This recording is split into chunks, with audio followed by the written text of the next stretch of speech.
Hello. Looks like we got a couple folks out there for this first episode of Learning Time with PT.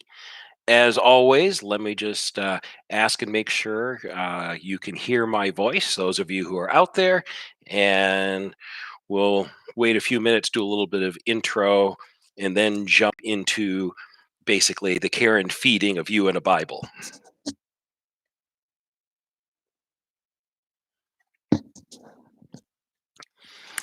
Good to go. Thank you, Cassie. And so is my latest round of coffee. So that's one of the occupational hazards of being in the dining room here. And then just on the other side here is where our cappuccino machine is. So it's a little like living in a Starbucks,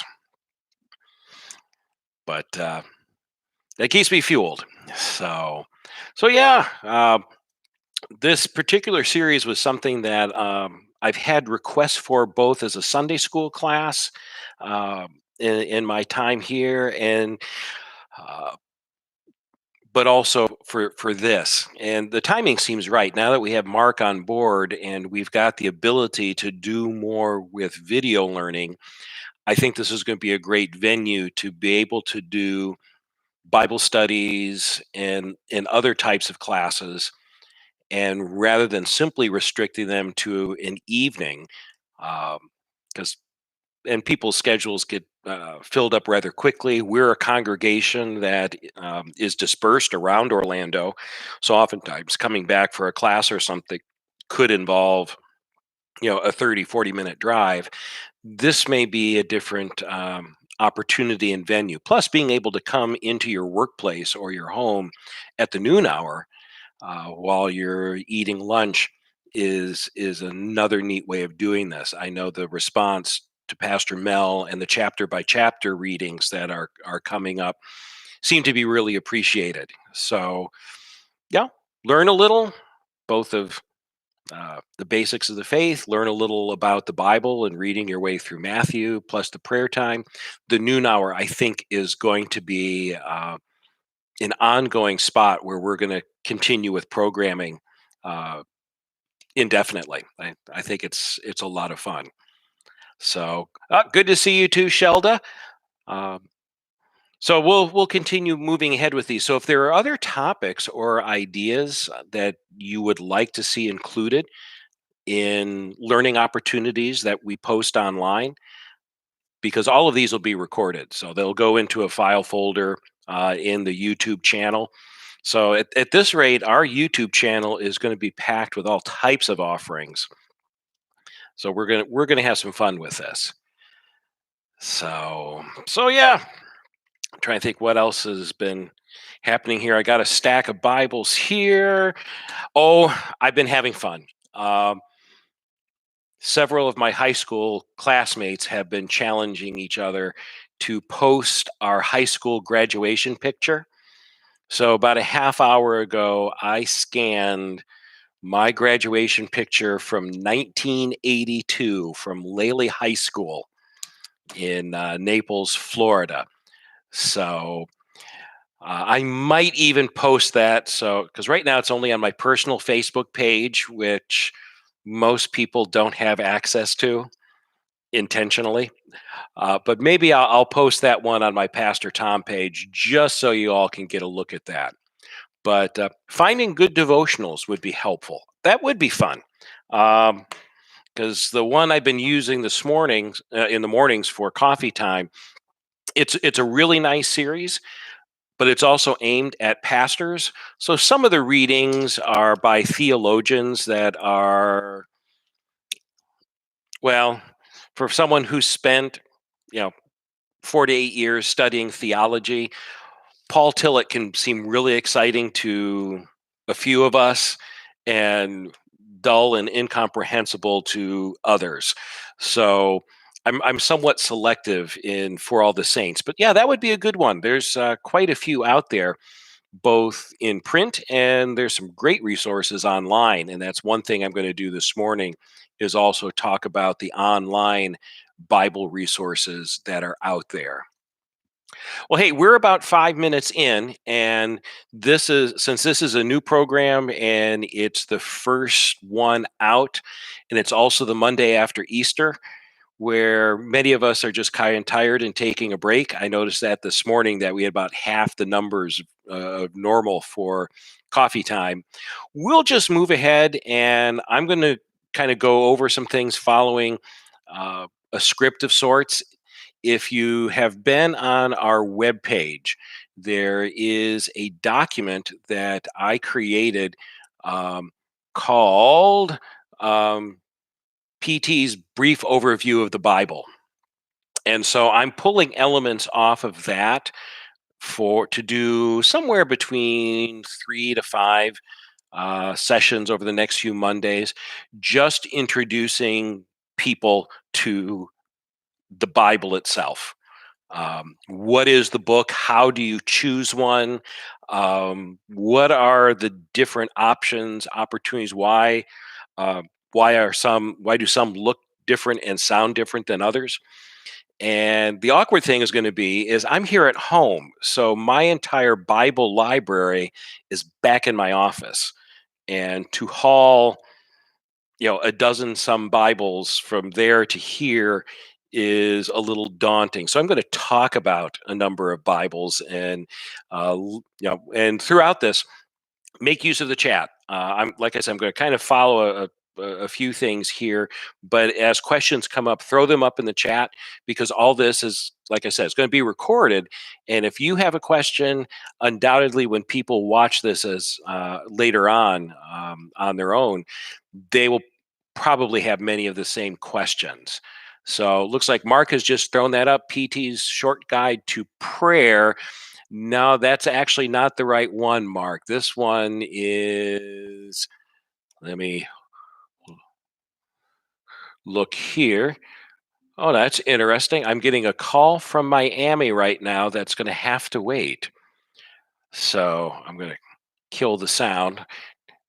Hopefully you didn't hear that ringing, but if you did, that's what it was. So here, let me look here. St. John, decline, and here we are. St. John Lutheran webpage.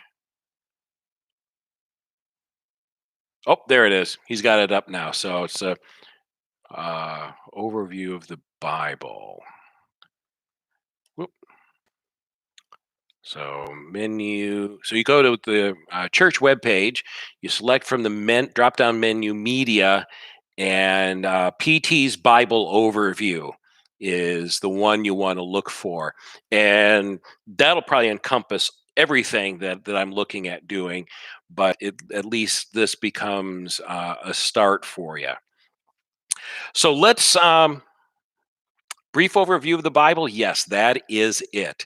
We will do prayer at some point as well. I may just do that as a simple on demand one here at some point, and kind of revisit that Acts model of prayer, because uh, I've encouraged you to kind of get in touch with that again during Lent and during this closure. So that would be good to do. All right. Well, let's talk about this book we call the Bible. Um, and that's probably the best phraseology to start with. Now, I've got a second screen over here that I've got that outline at, and also some other notes and things to access as we take a look at things. So don't be. It's not that I'm distracted and someone is dancing over there or something. It's I've got more resources that I want to bring to your attention as we go along. So the Bible. This is one that I carry in I have a little visitation bag that I use when I go to hospitals and visit folks in their homes. And this is a itty bitty tiny print um, Bible, and no bells and whistles. It is just the books themselves, no topics, no subdivisions, no notes, just chapters and verses. And well, I wear trifocals, and even with the trifocals, it kind of gets a little hard. But the Bible itself is often, well, we call it the Holy Bible, Holy Scriptures, Word of God. We use lots of different words.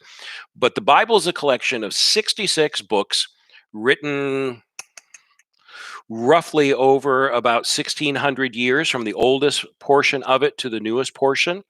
So, in the area of 1600 BC to about 100, 120 AD is where the source documents for this came from. It's divided into two sections, not equally. One section is called the Old Testament, and we share that in common um, with Jews. So that the Old Testament is that shared section. That's the history of the people of Israel, the words of the prophets, inspirational writings, and wisdom literature. And then the second part, which represents not quite a third of the rest of the Bible, is the New Testament, which is the story of Jesus, the writings of the early apostles, and that those two things together represent the Christian Bible. The Bible is a complicated book in that it is, when you talk to people about it, there's no one set original manuscript. So for example, we don't have an original copy of the book of Genesis.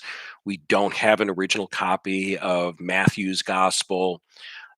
We don't even have an original copy of Paul's letters in the New Testament. What we have and what this is comprised of are documents that over the centuries were passed on, copied, recopied, some cases added to, until finally we got to a point, and we'll go into the history of the Bible next week. We got to a point where we consolidated these books and came to an agreement that this comprises the authoritative books of belief for Christians. We did that around about the fourth century AD for us as Christians. A few hundred years prior to that is when the rabbis that representing Judaism settled on what we call the Old Testament as the normative books that are used within Judaism today. So those two things ended up coming to a point where a group of people of pastors, bishops, or in the Jewish case, rabbis and teachers settled on, these are the books that we are going to look to and understand to be God's word to us in written form. In the centuries since, within the Christian tradition, literacy was somewhat restricted. The Bible in the Western Church was confined to Latin translations, and the regular person was not allowed access to read, let alone discuss what was in the Bible. But following the Protestant Reformation, and good old Martin Luther, to whom we owe uh, our origins to, successfully distributed the Bible in a common language of the people. In his case, German, and that in a sense freed up the Bible to be accessible to any Christian believer, but it also triggered over the centuries that followed, a remarkable amount of scholarly study to look at the Bible, as we discovered older manuscripts, take different manuscripts and use them to come up with better, more accurate translations of the Bible. So, for example, the first truly widespread successful English translation would have been what we call today the King James Version of the Bible. I'll say more about it again next week and how the Bible was put together. But the King James Version was not something that was translated by King James. Um King James asked British scholars to put together the best and most accurate translation of the the Bible from the manuscripts they had at hand and translated it into English so that the common Englishman would have a Bible that was accurate, easy to read.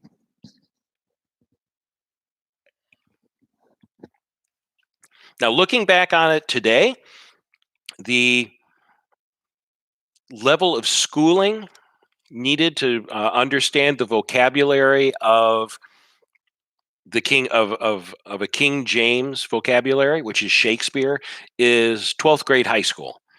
So it is no longer a version of English that's to continue to keep the Bible readable for current generations, while at the same time respecting and maintaining the content of the original languages.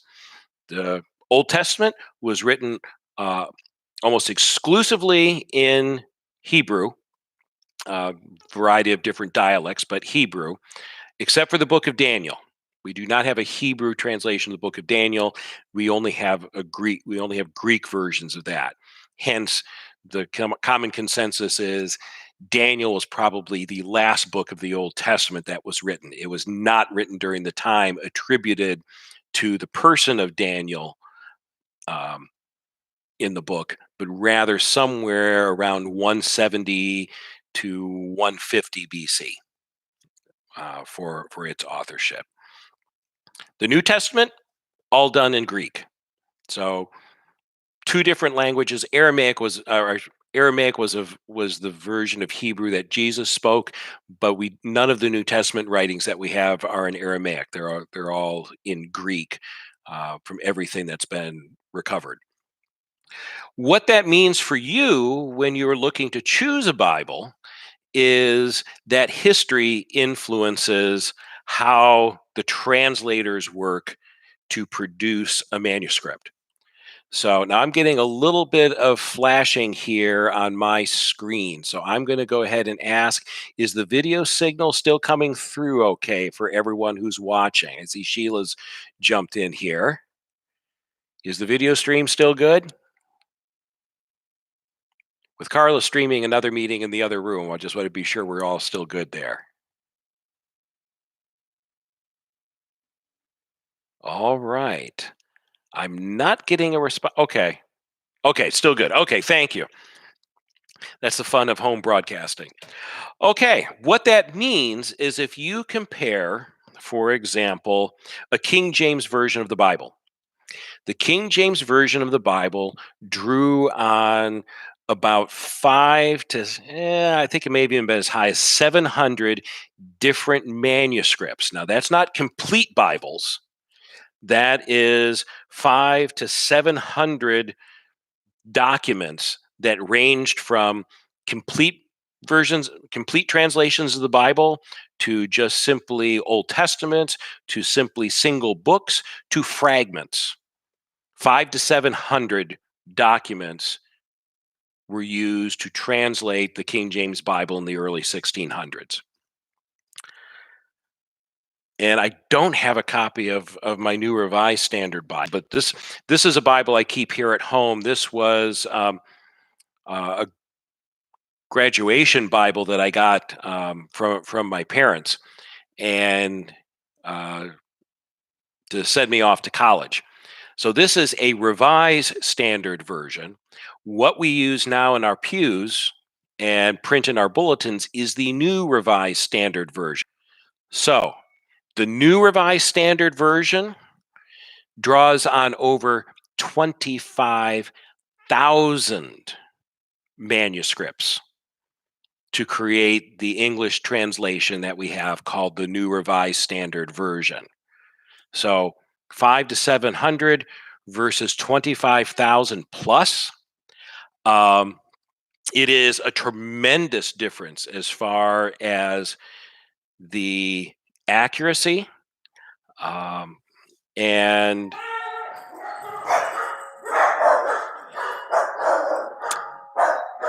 someone's at the door.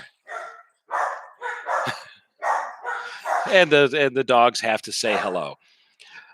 Such fun. Okay, but continuing on while they protect the house from the pandemic marauders that are out there. Buckeye, come on, come here. Say hello to me. Is you have a much more detailed translation of the Bible, and if you have a study Bible, you're able to have far more notes and overall accuracy of what you're reading. So when it comes down to choosing a Bible, King James versus one of the newer 20th century translations, like the New Revised Standard, the New International Version, even the New King James Version that came out, I want to say about 10, 15 years, maybe, might even be 20 now. They're drawing on the full range of particularly the 20th century scholarship and archaeology that took place.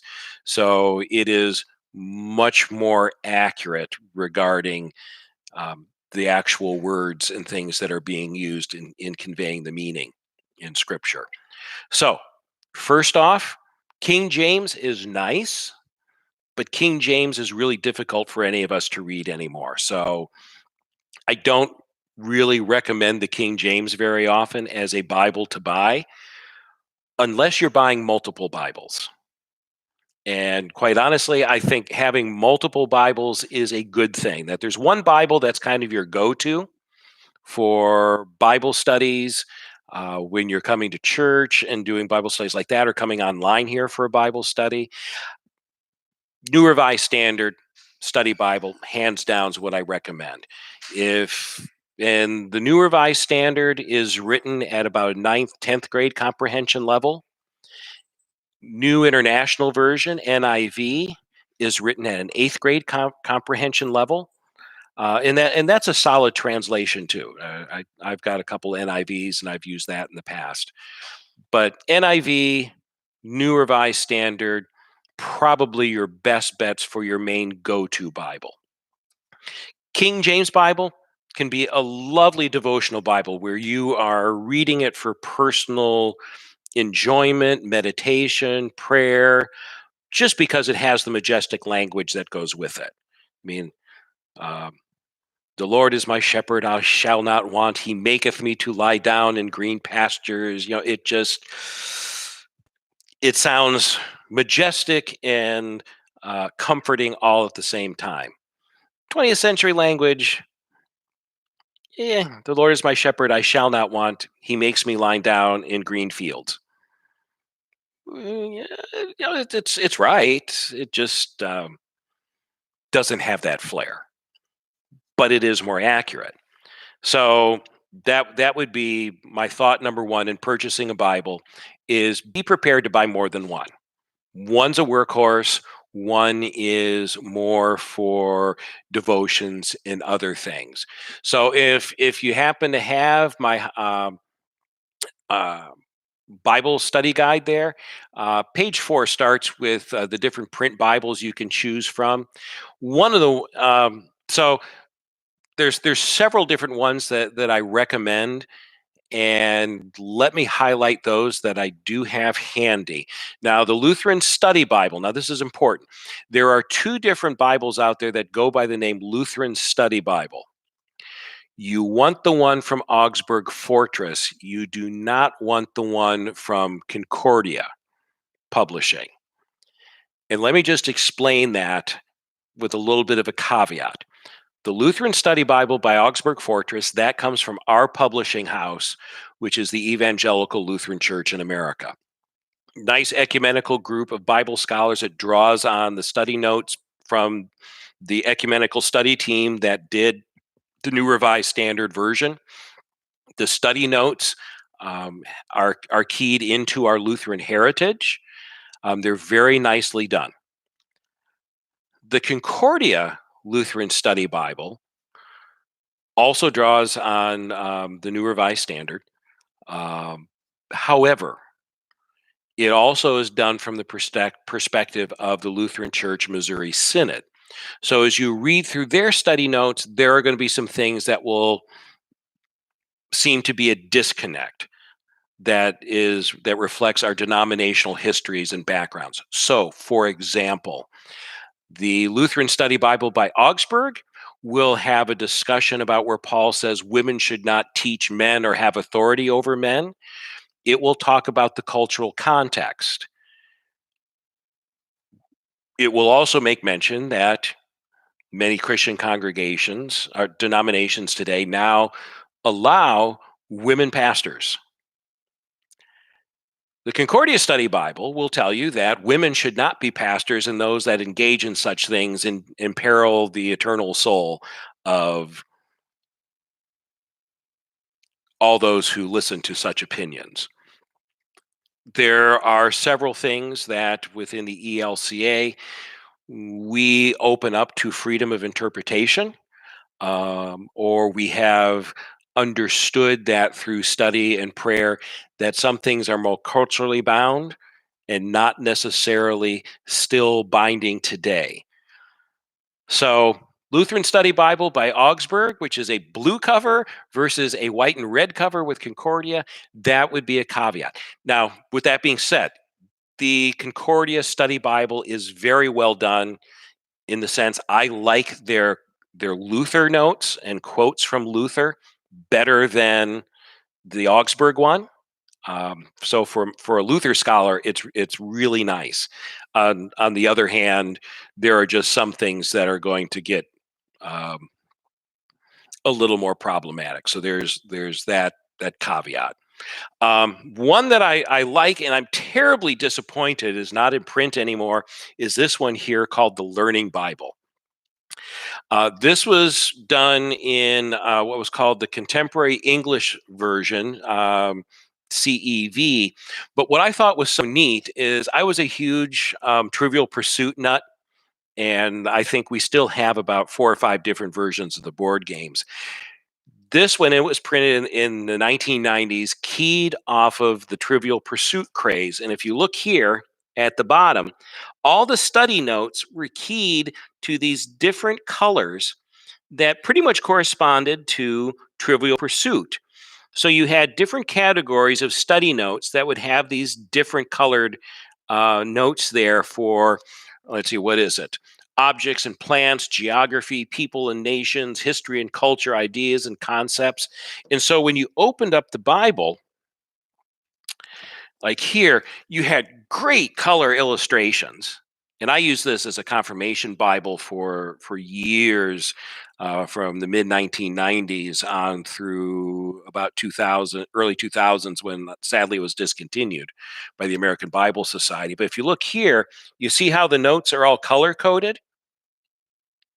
That's what that was just a brilliant concept. So you would see the colors and know, oh, this is a note on geography. This so like this one here, Judah and Jerusalem, and this is Second Kings chapter 19. The tribe of Judah occupied the hill country west of the Dead Sea. Following the death of Solomon, the 10 northern tribes broke away. The tribes of Judah and Benjamin left to form the southern kingdom, which they also called Judah. It really was very well done. It is very difficult to find any copies because it's been out of print for so long. You might pay a whole lot of money to get it, but this is a nicely done study Bible layout. Like here where I opened it, it's got notes, very extensive notes. So your main workhorse Bible should be a study Bible. So this, like this one here has all kinds of these cool things and stuff in the margins and maps and so forth. The same is true with this revised uh, standard version study Bible that my parents got me. It's not nearly as extensive, but there at the bottom are little study notes. There are cross references in the side that will give you other verses that are related to what you're reading. But a study Bible that will have maps in the back according to the different historical periods of the day I think are very important, again, for your workhorse Bible. So those are ones that I really like. The Serendipity Bible series is really well done. There's men's versions, women's versions, some leadership versions. Those are usually only in the New International Version translation. But the nice thing about Serendipity is the Serendipity Bibles have 60 group discussion guides that are included in the Bible itself. So besides having study notes in that, you can have a Bible study at any time with anyone, and you just look up the little Bible study guide and you just answer the questions. It is excellent. The ELCA did a Serendipity Bubble specialized Bible for men's groups back, I want to say early 2000s, and I think it might still be available. It is very well done. Um, it's not a pure study Bible, but the notes are very good. It's a Bible for groups to study and have conversation over. So hold up the Learning Bible again. Yes. The Learning Bible was published by the American Bible Society, and they have come out with some other new study Bibles that are good. They are good, but they for whatever reason they just don't quite rise to the level of helps and things that this one did, which is unfortunate. So there is that. Um, there are some other Bibles out there that I do want to make a comment about, to keep in mind. One that was very popular in the 1970s was called the Living Bible. And then in the mid to late, about 2007, 2008, another Bible came out called the Message.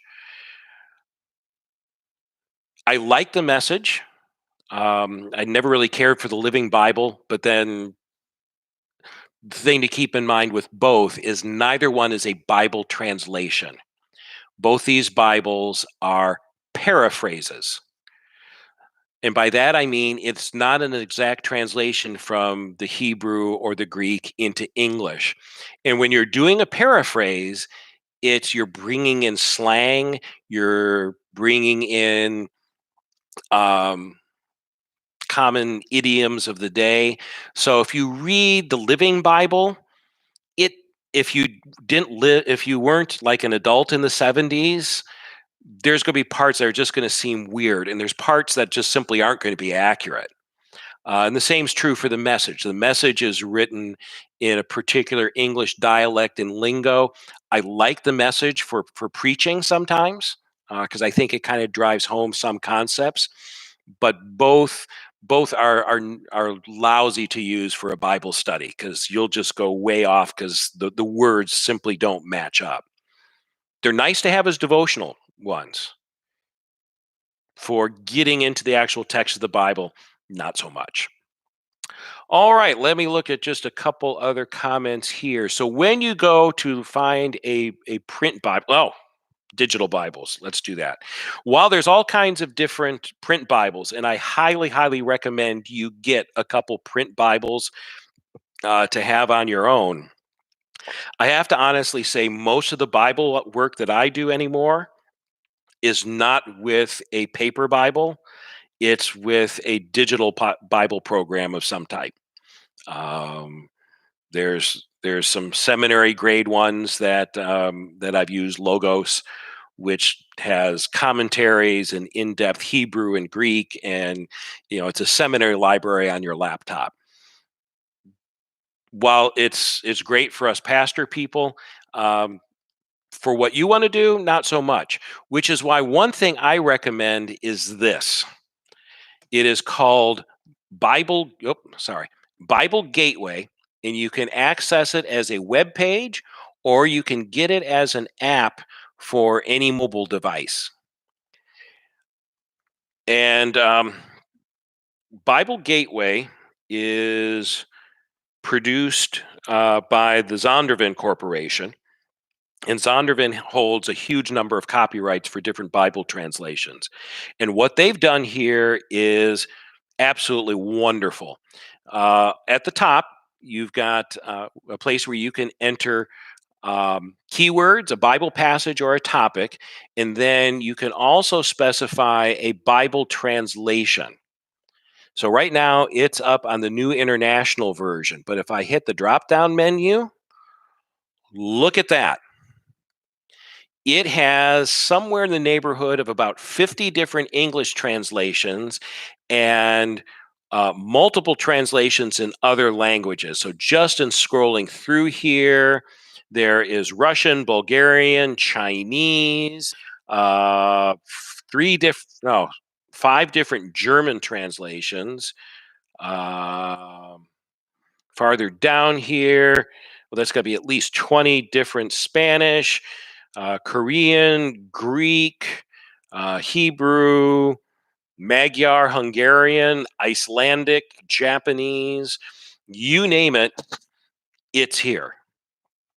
And so this is a fun thing to do where if you want to see how different people translate the same passage, a tool like this, which is what the seminary ones do as well, is huge. Uh, and I found it works just as well for Bible, where you can use Bible Gateway. And there's several others that are out there that you can purchase or subscribe to. Bible Gateway is all free. It also has, um, you click the drop down, all these different study guides that include Bible reading programs. They've got a variety of different apps. You can purchase stuff through the Bible Gateway store. There's audio versions of all these that you can listen to. Uh, just reading plans for any different type of approach, from reading through the Bible through a year, reading through the Gospels, you name it.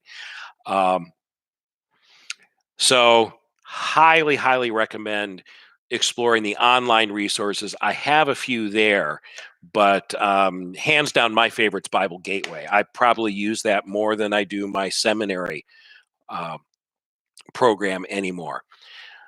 Let's see. Do you have an online Bible resource that you prefer for those that read online or Kindle?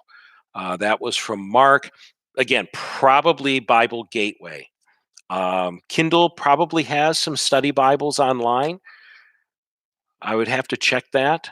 I'm pretty sure there is a digital version of the Augsburg Lutheran Study Bible that's available. I'm not sure if it's Kindle format, um, but that would be worth checking out.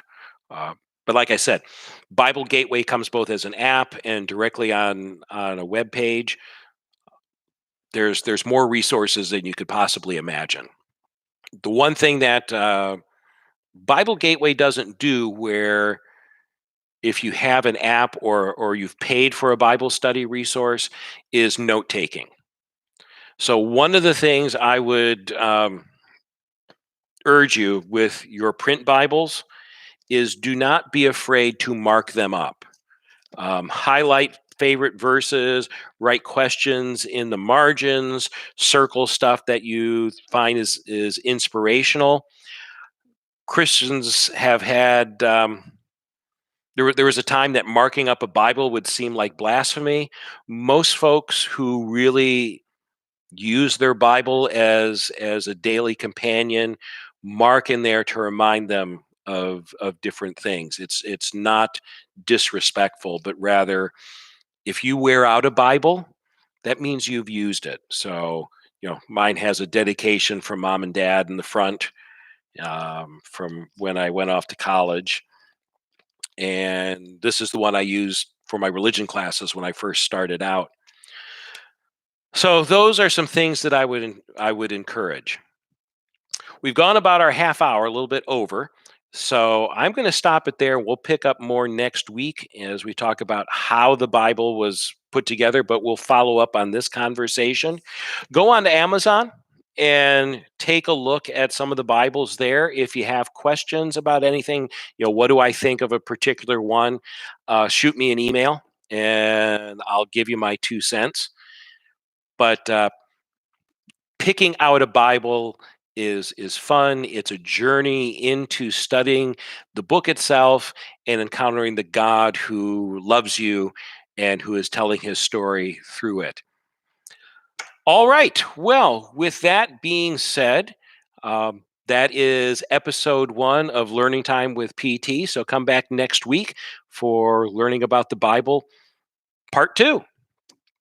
All right, everyone, take care. And again, no coffee time tomorrow. We'll pick that up on Wednesday. So enjoy your day. See you soon, and keep coming back.